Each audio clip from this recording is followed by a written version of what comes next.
भगवान श्री कृष्ण जब माता देवकी और पिता वसुदेव को कंस के चंगुल से छुड़ाने गए, तब उनकी उम्र 14 वर्ष थी।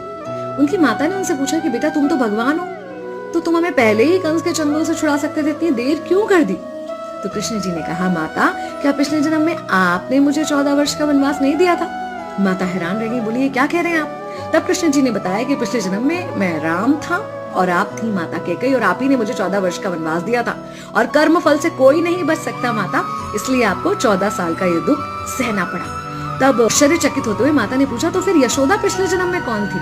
कृष्ण जी ने बताया, वो थी माता कौशल्या, जो 14 साल तक अपने पुत्र से अलग रही थी। उन्होंने उस दुख को सहा था, इसलिए इस जन्म में 14 साल मैं उनके पास रहा और मेरे साथ रहने का, माता और पुत्र के प्रेम का सुख उन्हें मिला। कहने का मतलब यह है कि कर्म फल से ना उस युग में कोई बचा था, ना आज कोई बचेगा। खुद भगवान भी कर्म फल से नहीं